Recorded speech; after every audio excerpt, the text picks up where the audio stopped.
마태복음 5장 1절에서 3절 말씀 함께 공독하겠습니다. 마태복음 5장 1절에서 3절입니다. 다 함께 있습니다. 시작. 예수께서 무리를 보시고 산에 올라가 앉으시니 제자들이 그에게 나아왔다. 예수께서 입을 열어서 그들을 가르치셨다. 마음이 가난한 사람은 복이 있다. 하늘나라가 그들의 것이다. 우리 3절 다시 읽습니다. 시작. 마음이 가난한 사람은 복이 있다. 하늘나라가 그들의 것이다. 아멘. 자리에 앉겠습니다.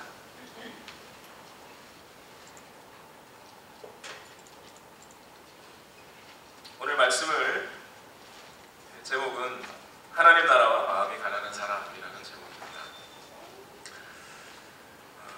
잘 들어주십시오. 제가 이 시간에 질문 한 가지 드리죠. 다음 1번부터 4번까지의 사람들 중에 가장 불행한 사람은 누구일까요? 첫 번째 1번, 구원을 받았고 자기가 구원받은 사실을 알고 있는 사람. 2번, 구원은 받았는데 자기가 구원받았다는 사실을 모르는 사람. 3번, 구원을 받지 못했고 자기가 구원받지 못했다는 사실을 아는 사람. 4번, 구원을 받지 못했고 자기가 구원받지 못했다는 것을 모르는 사람. 몇 번이 제일 불행할까요? 역시 답이 분분합니다. 제 아내랑 이걸 가지고 몇 번을 얘기를 했어요. 저는 4번 같은 거예요. 아니, 저는 3번 구원받지 않았고 아는 사람. 그러니까 구원받지 못했다는 사실을 알고 있어요. 내가 구원받지 못했다는. 이거 얼마나 비참해요. 불쌍하고 불행하고. 근데 아내는 그렇지 않다는 거예요. 구원받지도 못해놓고 구원받지도 못한 것도 모르니까 얼마나 비참하냐는 거죠. 어떤 목사님은 2번이래요. 어떤 목사님 구원받았는데 그걸 모르고 사니까 얼마나 안타까워요. 그 구원의 풍성한 은혜를 누리지도 못하고 살아가니까. 답이 안 나오더라고요. 근데 확실한 답은 한 가지가 있어요. 이렇게 질문하면 답은 확실해집니다. 누가 가장 행복한 사람일까요? 그건 누가 물어보나 하나 1번이. 구원을 받았고 그 구원받은 사실을 알고 있는 사람. 가장 행복한 사람이 될 겁니다. 학문 연구에 심취해 있는 어떤 신학자가 대중들로부터 일반 크리스찬 대중에게 깊은 영향을 끼치면서 또 사랑을 받기가 쉽지 않은데요. R.C. 스프롤이라는 신학자가 있어요. 아주 훌륭하고 신학적 학문으로도 아주 깊은 학문적인 수양을 하신 분이고, 그리고 그 진리들을 우리 성도들의 삶에 끌고 들어오는 것을 평생의 과업으로 알고 여겼던 분입니다. 이 스프롤 목사님이 Can I be sure I'm saved? 라는 책이 있습니다. 구원의 확신, 한국말로는 그렇게 번역되는데요. 구원의 확신이라는 책에 보면 이 세상 사람들을 이렇게 4가지 카테고리로 나누죠. 이 세상에는 이 4종류의 사람들이 있다는 거예요. 구원을 받았는데 알고 있는 사람, 구원을 받고 모르는 사람, 구원 받지도 않았으면서 그걸 모르는 사람. 순서가 바뀌었나요? 네. 아무튼 구원 받은 것을 받지도 않았고 또 받지 않은 사실을 알고 있는 사람. 이 4종류의 사람들이 있다고 말합니다. 그러면서 우리에게 경고하는 말 한마디를 해줘요. 오늘날 많은 그리스도인들 가운데 잘못된 구원의 확신을 갖고 있는 사람들이 있다. 많은 사람들이 자기가 구원받았다고 생각하지만 실제로 그렇지 않은 사람들이 생각보다 많고, 잘못된 구원의 확신을 가진 사람들이 생각보다 많다고 얘기합니다.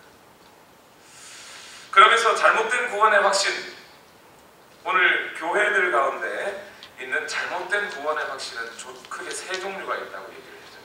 어렵지 않습니다. 우리 중에 이미 어떤 면에서 오늘 나도 이 잘못된 구원의 확신을 갖고 있는 사람들일 수 있어요. 잘 들어보십시오. 첫 번째로 잘못된 구원의 확신 어떤 거냐면 이런 거예요. 하나님은 사랑이시다. 하나님은 이 세상에 있는 모든 사람들을 사랑하신다. 그리고 이 땅에 있는 모든 사람을 하나님은 구원해 주시기를 원하신다. 그러니까 오늘 내가 교회 좀 안 나가고 예수님을 안 믿어도 하나님은 나를 구원해 주실 거야. 누가 그렇죠? 대표적으로 최근에는 동성애자들이 그렇습니다. 동성애자들이 자신의 동성애를 합리화할 때 뭐라고 그러죠? 하나님은 사랑이시고 하나님은 나의 이 모습까지도 사랑하죠. 그렇게 생각합니다. 잘못된 구원의 확신이라는 거예요. 그런 구원의 확신은 잘못된 거라는 거죠. 또 이런 분들이 있어요. 율법주의적인 확신을 가진 분들이 있어요. 구원을 받으려면 이 성경에 기록되어 있는 모든 말씀을 일일이 하나하나 다 지켜 행해야만 구원을 받는다고 생각하는 분들이 있어요. 물론 구약 성경의 어떤 구절들은 못 지킬 수 있죠. 또 안 지켜도 되는 구절들이 있을 수 있습니다. 그러나 적어도 신약 성경 가운데 예수님이 말씀하신 모든 말씀들은 꼬치꼬치 문자 그대로 다 지켜야만 구원을 받는다고 생각하는 사람들이 있어요. 이것도 아닌 것 같아요. 그렇죠?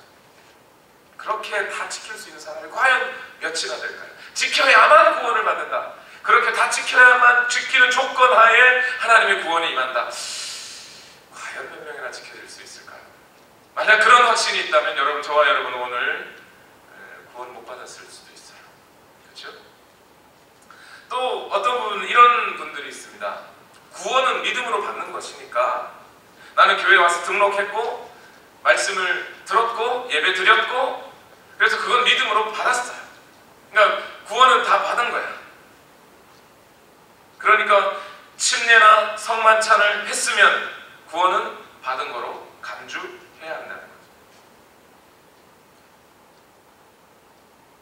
이 세 가지가 여러분 가운데는 속하지 않기를 바랍니다. 그런데 제가 이렇게 말씀드리면 아마 이 셋 중에 한 가지에 속한 분이 있을 수 있습니다. 잘 들어보십시오.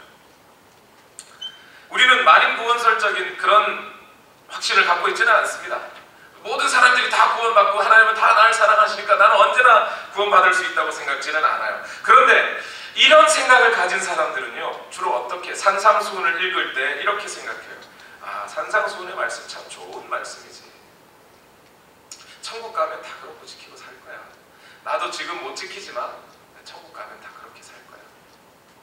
내가 좀 교회 안 나가도 목사님 미안해, 나 교회 안 나가요. 대신 우리 아내가 예수를 잘 믿고 예배 잘 드리니까 아내가 천국 갈 때 치마자락 붙잡고 갈 수 있으니까 걱정하지 마세요.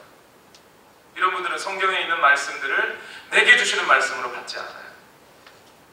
산상수훈에 있는 그 엄중한 명령들이 내 말씀이라고 생각하지 않아요. 그런 사람들. 율법주의적으로 지키는 사람들은 성경의 말씀을 읽을 때마다 뭘 느낍니까? 겁부터 먹어요. 어이구, 이거 안 지키면 어떡하지? 안 지키면 어떡하지? 그러면서 동시에 자기 자신에게 적용하지는 않습니다. 주로 누구에게요? 남에게. 제발 저거 안 지켰어. 그러면서 쟤 저러면 천국 못 가. 이렇게 생각해요. 그 다음에 성례전적인 확신, 침례나 어떤 성만찬을 했으니까 나는 언제든지 하나님 나라에 갈 수 있다는 사람도 어떻게 생각할까요? 산상수훈의 말씀은 맞아, 나는 이미 구원받았는데 나도 좀 모자라지만 침례 또 받으면 되지 뭐. 내 죄 씻어지겠지. 기도 또 하면 예배 드리면 내 죄 씻어지겠지. 대신 이 말씀은 내가 다 못 지키니까 천국 가서 관심이 없어요. 산상수훈의 말씀. 이 세상에 많은 예수님을 믿지 않는 종교학자들이 있어요. 기독교든 유대교든 이슬람교든 힌두교든 거기에 수많은 경전들이 있습니다. 그 경전들을 다 연구해본 종교학자들의 얘기가 산상수훈은 예수님이 말씀하신 마태복음 5장, 6장, 7장에 나와 있는 이 산상수훈은 별명을 황금률이라고 붙여줘요. 종교적인 어떤 말씀들 중에 최고의 말씀이라고 쳐주는 거예요. 예수님을 믿지 않는 그런 종교학자들도 산상수훈의 말씀을 그렇게 훌륭하고 중요한 말씀이라고 여기는데 이렇게 질문을 해보죠. 여러분, 오늘 제가 산상수훈의 말씀이 중요합니다라고 말씀드리기 전까지 오늘 여러분 산상수훈의 말씀이 여러분에게 중요했습니까? 하셨다면 다행입니다. 하셨다면 감사합니다. 그런데 만약 오늘 이 산상수훈의 말씀이 나와 아무런 관계가 없었다고 생각되는 분들이 있다면 오늘 스프롤 목사님이 얘기하는 대로 여러분의 구원을 한번 의심해 보시기 바랍니다. 저는 여러분들의 구원받지 않았다라고 얘기하는 게 아니에요. 여러분들은 구원받지 못한 사람입니다라고 얘기하는 게 아니에요. 대신 하늘나라의 천국의 복음을 우리에게 알려주신 그 예수님이 오늘 하늘나라에 우리가 죽어서 멀리 갈 그 천국 말고 그 하나님의 나라가, 하나님의 다스림과 통치하심이 저와 여러분에게 오늘 임하여 있는데, 그 오늘 저와 여러분 사이에 임하여 있는 이 하나님 나라, 영원한 천국, 이 영원한 하나님의 나라의 풍성한 은혜들을 우리가 내 것으로 여기지 않고 그 하나님의 말씀, 천국의 그 비밀을 알려주고 있는 산상수훈의 말씀이 오늘 내게 아무것도 아니었다. 성경에는 왼뺨을 맞으면 오른뺨도 돌려내라 그랬는데, 야, 너 돌려댔어? 이런 태도를 취하는 거야. 아니면 그래, 난 지금은 못하지만 천국 가면 할 수 있겠지 하고 잠시 덮어뒀다면, 잘 생각해 보십시오. 오늘 그 하나님의 다스림이 내게 임하지 않았을 수도 있습니다. 하나님의 그 구원의 손길이 내게 느껴지지 않고 믿어지지 않으니까 이 하나님 나라의 큰 비밀의 말씀이 내게 주어지지 않고, 내가 관심이 없고 내가 지켜야 할 말씀이라고 여겨지지 않게 되는 거예요. 이게 먼 나라 얘기가 아니에요, 여러분. 남의 얘기가 아니에요. 그냥 신학적인 얘기가 아니에요.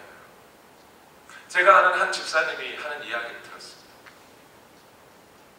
한 집사님 미국에서 살고 계셨는데, 아들이 평소에 아들이 어렸을 적에 주일학교 때부터 엄마랑 같이 교회를 다녔어요.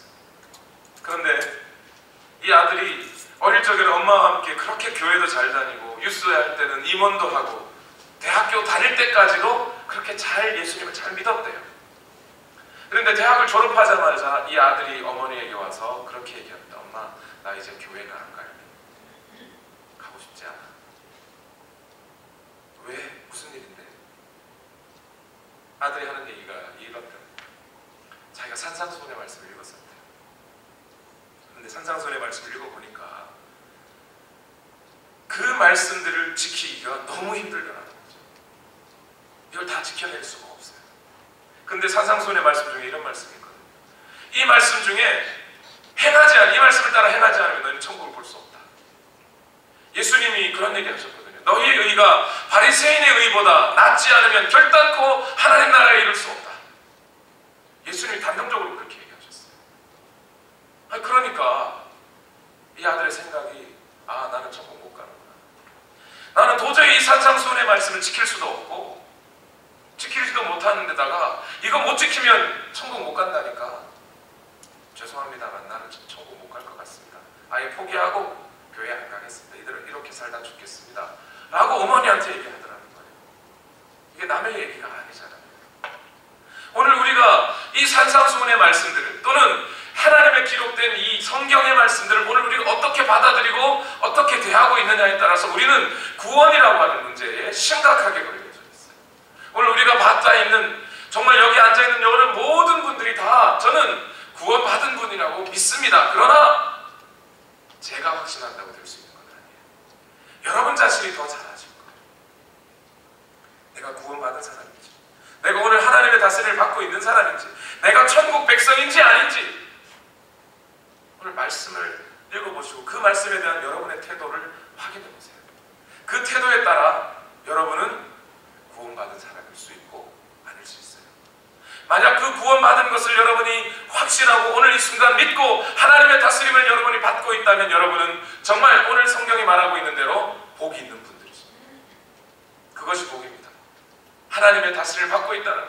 기도할 때마다 하나님 응답해 주시고 성경 말씀을 읽을 때마다 그 말씀이 내게 주시는 하나님의 말씀인 것처럼 여겨지고, 예수님을 생각할 때마다 나를 위해 죽어주셨다는 그 사실 하나만으로 감사와 찬송을 금할 길이 없고, 성령께서 내 안에서 늘 말씀을 전해주시면서 내가 곁길로 갈 때마다 성령께서 경고하시고 또 격려하시고 위로하시는 그 성령님의 음성과 그 숨결이 느껴지시는 여러분, 분명히 여러분은 천국 백성입니다.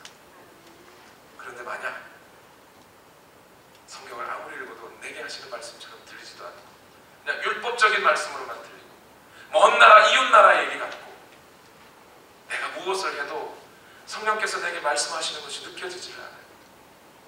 교회는 10년, 20년 하는. 그렇다면 여러분의 구원의 문제를 다시 한번 의심해 봐야 돼요. 오늘 저는 산상수훈의 8복 중에 제일 첫 번째 복인 마음이 가난한 자는 복이 있나니 라는 말씀으로 지금 열고 있는데, 갑자기 구원의 확신 문제를 꺼내고 있어요. 왜 그러냐면요, 이 마음의 가난한 자가 얻는 복이라고 하는 것, 여기 있는 8복은 어떤 분들은 7가지 복이다, 어떤 분은 8가지 복이다, 심지어 어떤 분은 9가지 복이라고 얘기하는 분들도 있는 것 같아요. 그런데 복이 8가지, 9가지, 7가지 있는 게 아니고요, 여기서 지금 말하는 8복은 전체가 결국에는 한 가지 복입니다. 하나님이 여러분을 천국에 들여넣어 주셨다는 그 자체가 큰 복이라는 거예요. 그런데 제일 첫 번째 문을 열 때, 8복의 문을 딱 열면서 예수님이 뭐라고 얘기하죠? 마음이 가난한 자에게 하나님의 나라가 있다. 마음이 가난한 자가 천국에 들어간다. 이런 얘기를 하죠. 자, 우리 마태복음 5장 3절을 오늘 우리에게 주신 말씀으로 알고 한번 읽어봅시다. 3절 말씀 시작. 마음이 가난한 사람은 복이 있다. 하늘나라가 그들의 것이다. 잘 생각해보세요. 오늘 마음이 가난한 사람은 복이 있다 그랬더니 많은 분들이 이것을 마음이 가난하다는 뜻이 뭘까? 대체 이 마음이 가난하다는 뜻이 뭐길래 그 복이 있다고 하는 것일까? 생각해보니까 여기에 대해서 해석이 분분합니다. 복이 있다라고 하니까 복은 좋은 거예요, 나쁜 거예요? 좋은 거죠, 좋은 거죠. 근데 좋은 거니까 그 좋은 복을 받으려면 거기에 적당한 조건을 갖추어야 한다. 그러니까 마음이 가난한 조건, 마음이 가난해야 된다. 그러니까 좋은 복을 받으려면 사람이 좋아야 된다고 생각해서 이 마음이 가난하다라는 이 말을 아주 좋은 뜻으로 해석합니다. 왜 그런 분들 있잖아요. 겸손하신 분들. 그러니까 마을에 가면 늘 그런 분 한 분씩 꼭 계시죠. 법 없이도 살 사람. 그런 분들. 아니면 돈도 많고 권력도 많은데 그래서 참 복 받은 것 같은데, 그런데 그 사람들이 아주 참 겸손해요. 사람들 볼 때마다 늘 섬겨주고 마음도 후해가지고 여러 사람들에게 잘 나눠줘. 야, 저런 사람은 정말 복 받았어, 복 받았어. 저렇게 복 받을 만 하니까 그렇게 하나님 복 주시지. 보통 그렇게 해석해요. 겸손한 사람. 그런데 여러분, 이렇게 성경을 해석하면 마음이 가난한 자는 복이 있나니 천국이 그들의 것이다 했을 때, 이렇게 마음이 가난한 자에 대해서 좋게 해석만 해놓으면 누구는 의미가 없어져요? 예수님은 의미가 없어져요. 예수님 없이도 천국이 주어지네요. 그렇죠? 나는 원래 태어날 때부터 겸손했어. 나는 원래 태어날 때부터 법 없이도 살 만큼 착해요. 네. 제 얘기합니다. 네. 아니, 사실 그런 얘기 가끔씩 들어요. 쟤는 법 없이도 살려야. 네, 어릴 적에 사실 제 속에는 엄청난 그 죄악들이 도사리고 있는데, 근데 여러분, 만약 그런 사람이 천국에 이르는 복을 얻는다면 예수님은 필요 없잖아요. 태어날 때부터 착하니까. 예수님의 십자가 복음과는 전혀 관계없는 말이 돼요. 그러면 오늘 여기서 말하는 마음이 가난한 사람들이라는 건 무슨 뜻일까요? 가난하다는 것은요, 겸양이나 겸손을 얘기하는 게 아니고요, 제로라는 거예요. 마음이 무너져 버렸다는 거예요. 마음이 깨졌다는 거죠. Broken heart. 말 그대로 마음이 궁핍한 거예요. 더 이상 나는 아무것도 가진 것이 없다고 나를 인정하는 걸 말하는 거예요. 오늘 마태복음 5장 1절과 2절 말씀을 보십시오. 마태복음 5장 1절과 2절 다 같이 한번 읽어보시겠습니다. 시작. 예수께서 무리를 보시고 산에 올라가 앉으시니 제자들이 그에게 나아왔다. 예수께서 입을 열어서 그들을 가르치셨다. 지금 예수님 앞에 나아온 사람들이 누구입니까? 예수님께서 무리를 보시고 산에 올라가 앉으셨다 그랬어요. 이 무리가 누구냐면 바로 앞에 마태복음 4장에 나와 있는 사람들이에요. 예수님께서 이제 회개하라 천국이 가까웠다 하면서 천국의 말씀들을 가르치시고 천국의 말씀을 선포하시고 그렇게 천국의 말씀들을 선포하시면서 동시에 앉은 뱅이를 일으키시고 눈먼 자를 고치시고 치유하시기 시작하셨어요. 그렇게 하다 보니까 사람들이 예수님 앞에 몰려들기 시작했어요. 어떤 사람들이요? 여기 몰려든 사람들이 돈 많은 사람들일까요? 돈 많은데 겸손해서 모여든 사람일까요? 아니에요. 여기 모여든 사람들은 자기의 질병을 도저히 치료할 수 없어서 예수님이라고 하는 분 말고는 내 병을 치료해 줄 수 없을 것 같아서 주변에서 약을 구할 수도 없고 의사를 구할 수도 없어서 예수님 한 분만 붙잡고 나온 사람들이에요. 여기에 나온 사람들은 종교 지도자들로부터 무시받은 사람들이에요. 여기 나온 사람들은 그저 평범한 사람들. 그런데 예수 그리스도의 천국의 가르침 앞에 어떻게 하면 나도 천국에 이를 수 있을까? 어떻게 하면 나도 하나님 그 풍성한 영원한 하나님의 나라를 누릴 수 있을까? 하면서 그 하나님 예수 그리스도의 사역 앞에 무릎 꿇고 나온 사람들이에요. 예, 물론 거기에는 예수님이 어떤 사역을 하나 보자 하면서 나온 사람들도 있을 것이고 예수님을 시험해 보려고 나온 사람들도 있을 수 있어요. 그러나 거기 나온 사람들 대부분은 마음이 무너진 사람들이에요. 그리고 그 중에서도 특별히 제자들을 앞에 놓고 말씀을 전하고 계신 겁니다. 성경 안에는 이런 사람들이 정말 많아요. 여러분, 모세를 한번 생각해 보시죠. 모세는 어떤 사람이었어요? 원래 왕궁에서 지냈던 왕자였어요.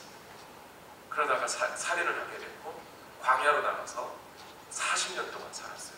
나이 80세가 될 때까지 자기의 민족적인 정체성도 제대로 찾지 못한 채 그렇게 유리하면서 광야에서 생활했던 사람이에요. 하나님께서 그 모세를 불러서 모세야, 내가 너를 이제 불러서 이스라엘 민족으로 하여금 애굽을 탈출하여 적과 꿀이 흐르는 땅 가나안으로 아브라함에게 약속했던 그 땅으로 내가 너를 불러서 그 민족을 끌어내려고 한다. 너 내 말 듣고 나를 따라와라. 모세가 어떻게 하죠? 주여, 보낼 만한 자를 보내소서. 나는 그렇게 쓰임받을 만한 자격이 없는 사람입니다. 나는 아무것도 아닙니다. 하나님, 나는 말도 못하겠습니다. 내가 무엇을 해야 할지 알지도 못하고 나는 심지어 당신의 이름조차 알지 못합니다.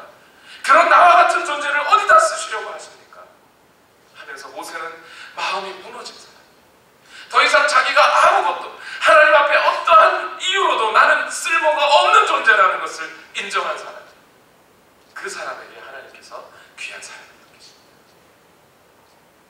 베드로도 그랬어요. 예수님이 큰 기적을 보여주시면서 베드로를 부르셨을 때, 베드로야, 이제 넌 나를 따라와라. 베드로가 뭐라고 대답하죠? 주여, 나를 떠나소서. 내가 죄인입니다. 예수님을 봤더니 동생 안드레를 통해서 아니면 다른 제자들을 통해서 예수님을 소개받았을 때는 그 예수님이 정말 대단한 분인 줄 알았는데, 오늘 그 예수님이라는 분이 기적을 우리에게 베풀어 주시고 그 예수님이 놀라운 하나님의 은혜를 펼치기 시작하시자 베드로의 눈엔 자기가 보이고, 나는 죄인이구나. 저분과 나는 도저히 같이 있을 수 없는 분이구나. 저분이 끌고 오는 저 하나님의 나라는 도저히 내가 들어갈 수 없는 곳이구나. 나는 죄인이구나. 인정하고 예수님 앞에 죄인으로 무릎 꿇고 나가는 거예요. 이런 무너짐, 이게 마음이 가난해진 거예요. 여러분, 이 베드로만 이랬던 게 아니에요. 바울은 심지어 자기가 사도가 되고 난 다음에도 로마서 7장 18절에 보면 이렇게 말합니다. 나는 내 속 곧 내 육신 속에 선한 것이 깃들여 있지 않다는 것을 압니다. 그 하나님 앞에 하나님의 놀라우신 사역과 하나님의 은혜와 그 풍성하신 하늘나라 앞에 내 자신을 세워봤더니 나는 여전히 죄인이라고. 나는 아무짝에 쓸모가 없습니다.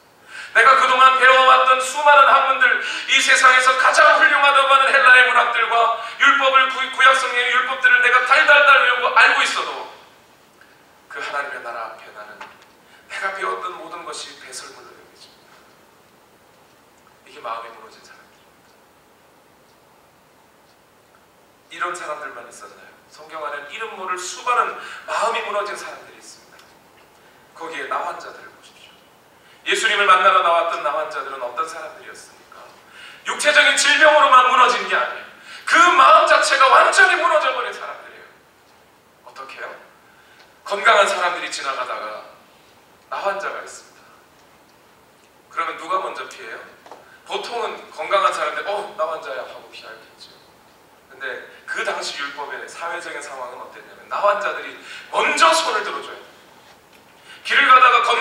사람들이 지나가면 먼저 손을 들어서 내가 나와 한 자니 나를 비켜가십시오라고 얘기를 해줘요. 육체적으로도 무너졌지만 그들의 마음이 무너지지 않았겠습니까? 그 무너진 마음을 그대로 예수님 앞에 끌고 나옵니다. 세관 앞에 앉아있던 마태, 세리 마태도 예수님이 불러주셨을 때 마음이 무너졌어요. 우리는 성경을 읽다 보면 마태가 눈물을 흘렸다는 이야기를 합니다. 왜 눈물을 흘렸는지 몰라요. 그냥 성경을 보면 몰라요. 그러나 그의 마음을 살펴보면 그의 마음이 무너져 있는 거예요. 세리라는 이유 하나만으로 이 세상이 그를 손가락질하고 이 세상 사람들이 그에게 너는 민족을 배반한 사람이라고 손가락질하고 너는 돈밖에 모르는 탐욕스러운 자라고 이야기하고 있는데 그 마음은 이렇게 하지 않으면 도저히 살 수 없는 나 같은 존재, 그 자신에 대해서 무너진 마음을 갖고 있는데 거기에 예수님이 찾아와서 너를 이해했다고, 너를 받아주겠다고 하니 마태가 눈물을 흘릴 수밖에 없는 거예요. 저는 지금 여러분 앞에 돈이 없어서 세상에서 구박을 받았다거나 능력이 없어 시험에 떨어졌다는 것을 가지고 한탄하는 마음, 그런 걸 얘기하는 게 아니에요. 오늘 우리가 하나님의 나라 앞에 섰을 때, 하나님의 나라 앞에 섰다고 하니까 너무 멀리 느껴지나요? 오늘 우리가 예수 그리스도의 십자가 앞에 섰을 때 그 예수 그리스도 십자가를 바라봤더니 나는 죄인이구나. 나는 예수 그리스도 앞에 짐된 존재밖에 되지 않았구나. 완전히 무너져버린, 그래서 마음이 궁핍해져버린, 아무런 나 같은 자라, 나는 세상에서 잘 나갔던 사람이나 그러나 저 창녀들과 세리와 같은 자와 내가 다를 바가 무엇이 있는가? 예수 그리스도 앞에는, 저 하늘나라 앞에는 나 같은 존재는 아무것도 될 수 없다는 것, 내 자격으로는 절대로 하나님의 나라에 들어갈 수 없다는 것을 인정하는 것, 이게 마음이 무너졌잖아요. 오늘 그리스도인들이라면, 구원받은 하나님의 백성들이라면, 그리고 오늘 하나님의 나라를 지금 경험하고 계신 분들이라면 100% 이 과정을 거칠 수밖에 없어요. 이 마음을 가진 자들에게 예수님은 천국을 허락하신다고 하셨어요.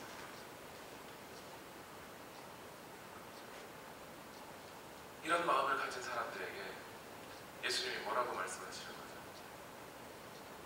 힘드니 걱정하지 마, 나만 믿어.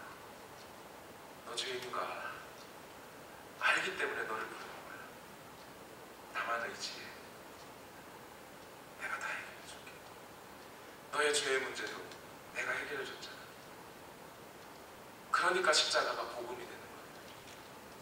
마음이 교만한 사람들, 마음이 풍성한 사람들, 마음이 부자인 사람들, 나는 이 세상에서 잘 나가고 있고 내가 이대로만 열심히 하면 앞으로도 큰 도전이 되고 그래서 이렇게 살아가는 것만으로도 앞으로 나는 인생 끝없이 잘 살 수 있다고 믿는 사람들은 예수 그리스도의 십자가가 전혀 복음이 될 수가 없어요. 무너지지 않는데, 마음이 무너지지 않는데, 내가 죄인이라고 인정도 되지 않는데, 내가 아무것도 가진 것도 없다고 인정도 되지 않는데 예수님이 나를 용서해 주셨다는 것, 예수님이 내 죄를 사해 주셨다는 것, 나를 하나님의 나라로 들어 보내주시겠다고 하는 그 약속이 복음이 아니죠. 그래서 목사가 성공을 외치면 안 되는 겁니다. 이 세상에 성공을 외치면 안 돼요, 목사. 차라리 이 위에서 남루한 옷을 입고 다 떨어져 해진 바지를 입고 살지언정 성공한 사업가처럼 어깨 당당히 펴고 목사들이 목회하면 안 됩니다. 이 세상에 예수 그리스도 앞에 나오는 사람들은 누구나 다 마음이 무너진 사람들이기 때문에 그래요. 그렇게 마음이 파산한 사람들에게 십자가는 능력이고 복음이고 감사이고 소망이 됩니다. 고린도전서 1장 23절과 24절 말씀에 바울은 이렇게 말해요. 우리는 십자가에 달리신 그리스도를 전합니다. 그리스도가 십자가에 달리셨다는 것은 유대 사람에게는 거리낌이고 이방 사람에게는 어리석은 일입니다. 그러나 부르심을 받은 사람에게는 유대 사람에게나 그리스 사람에게나 이 그리스도는 하나님의 능력이요 하나님의 지혜입니다.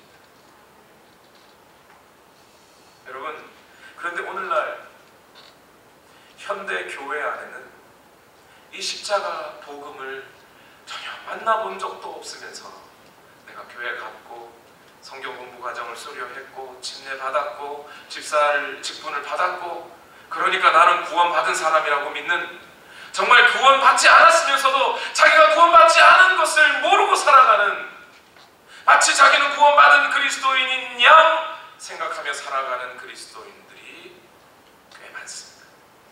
왜 그럴까요? 왜 그 사람들은 스스로를 하늘나라의 백성이라고 믿고 살아가는 걸까요? 세상의 가치관이 들어와서 그렇습니다. 이 세상의 가치관 그대로 살아가기 때문에 그래요. 자기 가치관을 한 번도 바꿔본 적이 없기 때문에 그래요.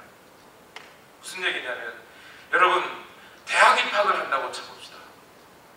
여러분이 대학에 입학하려면 먼저 뭐부터 해야 되죠? 시험을 쳐야 됩니다. SAT 쳐야 돼요. 그렇죠? SAT에 시험 칠 때 대학, 내가 원하는 아주 좋은 대학에 가려면 점수 잘 받아야 돼요? 못 받아야 돼요? 잘 받아야 돼요. 다른 어떤 애들보다 점수 잘 받아야 돼요. 그것만으로는 요즘 대학 못 들어간답니다. 그것만으로 대학 못 들어가면 어떻게 해야 돼요? 입학 원서나 또는 자기 삶의 기록을 하는 것을 잘 적어, 에세이를 잘 적어야 된대요. 그 에세이에 대해 뭐라고 적어야 돼요?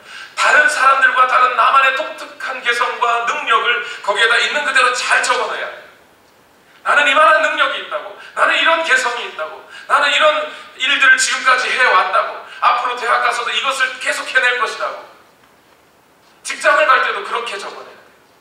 그래야 그 사람들을 직장에서 뽑아주든지 대학에서 뽑아줘요. 이게 세상의 가치관이에요. 세상은 잘난 사람을 뽑아줍니다. 그러나 하늘나라는 반대예요. 하늘나라는 마음으로 못난 사람, 자기의 마음에 나는 못났다고 인정하는 사람, 그 사람을 뽑아주겠다는 거예요.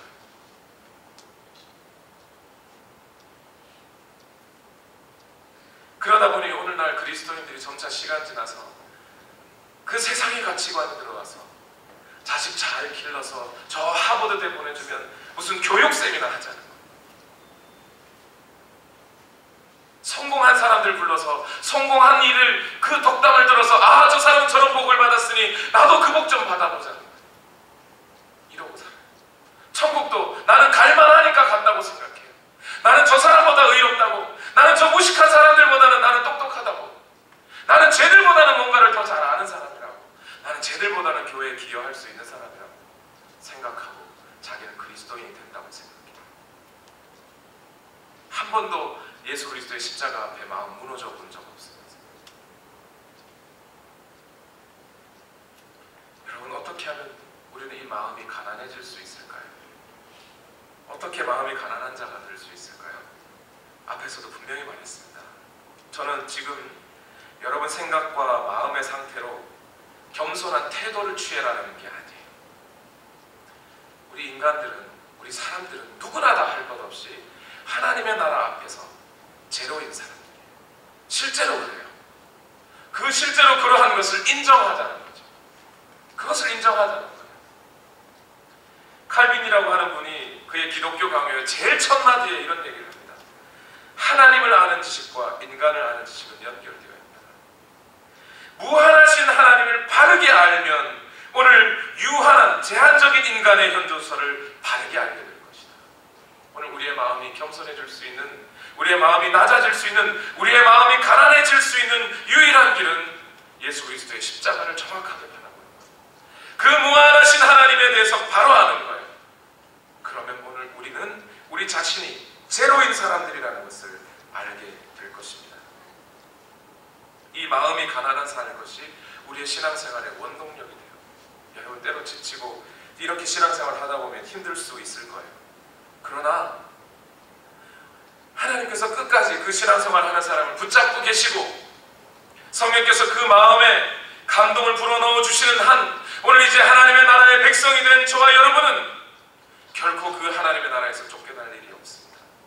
왜냐하면 우리의 마음이 낮아졌던 사람, 적어도 한 번이라도 예수 그리스도의 십자가 앞에 내 마음이 완전히 무너져 버리고 나는 아무런 조건도 아무런 능력도, 하나님의 나라에 들어갈 만한 능력도 아무것도 없는 사람이라고 한번 여겨지고, 그래서 예수 그리스도께서 우리에게 값없이 부어주신 은혜를 받은 사람이라면 이제 오늘 하나님 나라의 삶을 살아갈 때, 이 땅의 삶을 살아갈 때 때로 힘들 수 있어요.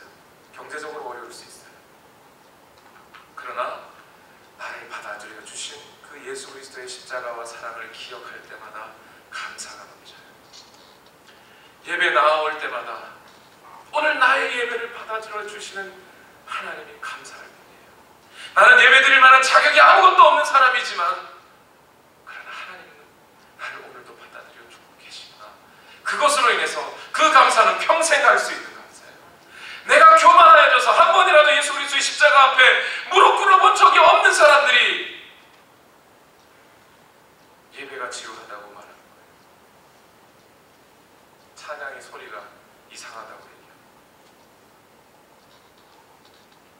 저는 여러분을 정죄하고자 하면 정죄하려고 하는 게 아니에요. 오늘 우리 자신이 우리 구원의 문제를 돌아봐야 한다는 얘기를 하고 있는 겁니다. 다시 한번 우리 구원을 돌아봤어요. 이 마음이 가난한 것이 신앙생활의 원동력이 된다는 거, 전 여러분께 한 가지 이런 간증을 드리고 말씀을 마무리하려고 합니다. 유학생활을 미국에서 시작을 했는데 경제적인 면으로 처음에 왔을 때는 돈이 별로 모자라진 않았어요. 한국에서 도와주시는 분들이 있어서.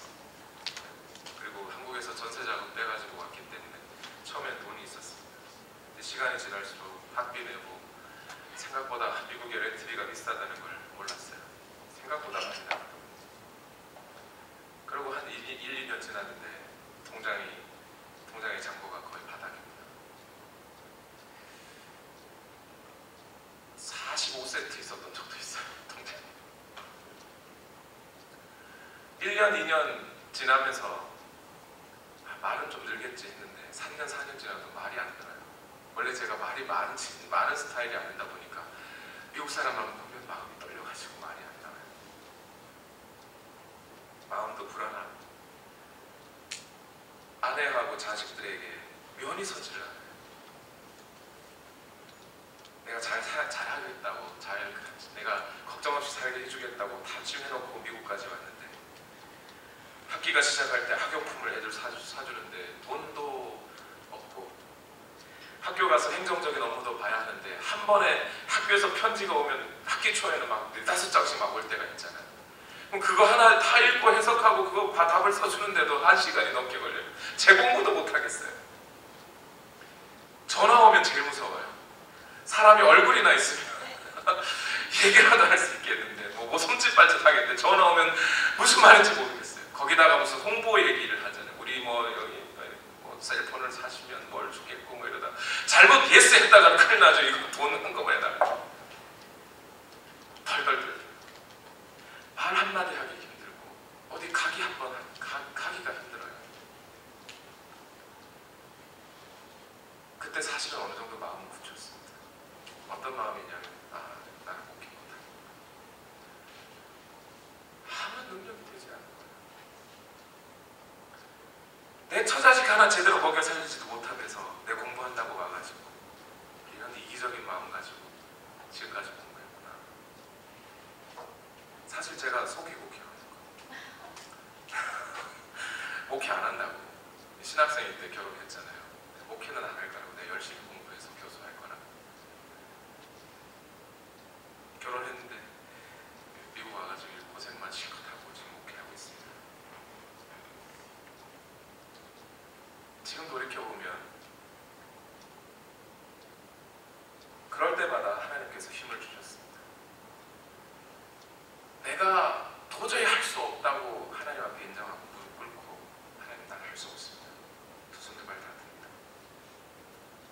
교회에 달라스에 있는 어떤 교회 사역을 할 때 통장에 아까 45세트 있는데 가는 기름이 있는데 집에 돌아올 기름이 없어요. 차에 기름을 넣을 만한 돈도 없어요. 어떻게 했겠습니까? 하나님, 저 가는 건 가는데 올 기름이 없습니다. 하나님께 맡깁니다. 그러고 출발했어요. 만약 돌아올 때 기름 없으면 그냥 교회에서 자고 애들은 하루 결석하겠습니다. 그러고 그랬어요. 끝나고 한 집사님이 애들 가면서 맛있는 거 집에 가면서 휴게소에서 맛있는 거 사 먹으라고 10불씩 줬어요. 그거 야 밥 갖고 와. 그거 아빠 주는 거야. 그래가지고 그 애들 오면서 그 주유소에서 핫바 2개 사주고 남는 걸로 기억. 하나님이 공급하시고 하나님께서 인도해 주셨다는 걸 믿습니다. 만약 하나님 앞에 엎드려지는 그 순간이 없으면 하나님께서 인도하시는 그 경험을 할 수가 없어요. 목회 생활도 마찬가지예요. 요즘 저는 정말 하나님의 나라를 경험하면서 삽니다. 예수님의 제자를 만들겠다고 제자 훈련하는 것을 저의 가장 큰 목회의 사활이라고 생각하고 여러분 앞에 설교하고 시작했어요. 근데 시간이 지나고 1년이 지나고 1년 반 정도가 지났는데 하나님 앞에 얼마 전에 이렇게 기도했습니다. 하나님, 왜 이렇게 사람들이 안 변할까요? 저 딴에는 어떻게든 말씀을 철저하게 연구하고 그 철저하게 연구한 말씀 가지고 성경을 가르치고 설교하고 그러는데 사람들 참 안 변하네. 어떡하면 좋습니까? 제 능력은 도저히 안 되는 거예요. 하면서 제 마음이 완전히 무너질 때가 있어요. 기도합니다. 그러면 예수님이 이런 얘기를 하셔요. 야, 넌 물만 줘.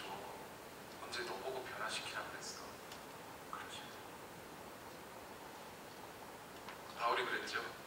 잘하게 하시는 분은 하나님이시고 나는 물만 줬다. 그런 때마다 저는 하나님께서 부어주시는 큰 위로와 평안을 느끼게 됩니다. 마음이 가난한 자가 얻는 복이 8복 중에 가장 앞에 나온 이유가 여기고 있습니다. 마음이 파산하지 않으면 하나님 우리를 다스릴 수가 없어요. 내가 나의 주인인데 어떻게 하나님이 나의 주인이 되십니까? 어떻게 하나님의 나라가 내게 임하겠어요? 어떻게 하나님의 다스림이 내게 통치하실 수 있겠습니까? 요한계시록 3장 17절에 사도 요한은 라오디게아 교회에 이렇게 말했어요. 너는 풍족하여 부족한 것이 조금도 없다고 하지만 실상 너는 네가 비참하고 불쌍하고 가난하고 눈이 멀고 벌거벗은 것을 너는 알지 못하고. 우리 자신이 주님 없이는 아무것도 아니라는 사실을 인정하지 않는 사람은 하나님의 통치를 받아들일 수 없습니다. 그러나 반대로 오늘 우리가 나 자신은 아무것도 아니고 내가 할 수 있는 것은 아무것도 없고 나는 자격 없는 사람이라고 하나님 앞에 엎드리는 순간 그 하나님의 놀라운 하나님의 통치와 하나님의 다스림과 하나님의 위로가 오늘 저와 여러분 사이에 분명히 임하실 것을 저는 믿습니다. 이것은 예수 그리스도의 약속이기 때문에 그 구원의 기쁨이 늘 회복될 줄로 믿습니다. 여러분, 영적인 공급이 끊어진 분 계십니까? 요즘 성경을 읽어도 말씀을 들어도 남들은 다 은혜가 된다고 하는데 내 마음은 돌처럼 굳어져서 딱딱해지신 분 계신가요? 목사님이 아무리 앞에서 설교를 하면서 소리를 질러도 그 말이 나에게 아무런 가시의 찔림도 되지 아니하고 때로는 나에게 아무런 감동도 되지 않는 분들 계십니까? 예, 저도 설교 잘해야 되겠죠. 저도 잘해야 될 겁니다. 저도 돌아봐야 합니다. 그럼 여러분도 한번 돌아보십시오. 내가 교만하지 않았나? 내가 나의 주인이 돼서 내 마음 내 스스로 풍성하게 내가 성공한다고 하려고 하지 않았나? 나의 무너진 마음을 하나님께 드리지 않지는 않았나? 다음 찬양이 오늘 이 말씀을 정리해주는 가사가 있습니다. 이런 찬양인데요. 아침 안개에 눈앞 가리듯 나의 약한 믿음 의심 쌓일 때 부드럽게 다가온 주의 음성 아무것도 염려하지 마라. 빗줄기에 바위 패이듯 나의 작은 소망 사라져갈 때 고요하게 들리는 주의 음성 내가 너를 사랑하노라. 외로움과 방황 속에서 주님 앞에 나아갈 때에 위로하시는 주님 나를 도우사 상한 나의 마음 감싸주시네. 십자가의 보혈로서 주의 크신 사랑 알게 하셨네. 주님께 감사하리라. 언제나 주님께 감사해. 우리 시간 다 같이 함께 기도합시다. 오늘 이 하나님의 나라를 경험하고 하나님의 나라 속에서 살아가고 있는 여러분, 그런데 이 구원의 확신이 있으면서도 최근에 요즘 들어 하나님의 말씀이 무슨 저 멀리 있는 말씀인 것처럼 느껴지셨던 분들이요, 예배를 드려도 감동이 없고 기도를 해도 응답이 없는 것 같은 여러분, 우리 자신을 다시 한번 돌아보고 우리가 어느새 주님 앞에 완전히 무너졌다고 하면서도 다시 내 마음속으로 나 자신이 내 주인이 되었던 적은 없는지, 예수님의 자리를 밀쳐내버리고 했던 적은 없는지 한번 돌아보십시다. 그리고 아직 이 하나님의 나라를 한 번도 경험해 본 적이 없는 여러분 혹시 계시다 것이라면 이 세상이 도저히 여러분에게 평안을 줄 수 없다는 것을 인정하시고, 오늘 내 힘으로는 도저히 그 영원한 하나님의 나라를 경험할 수 없다는 것을 인정하시고 예수 그리스도의 십자가를 기억하시기를 바랍니다. 예수님은 당신을 위하여 죽어주신 분이십니다. 오늘 이 시간 다 같이 함께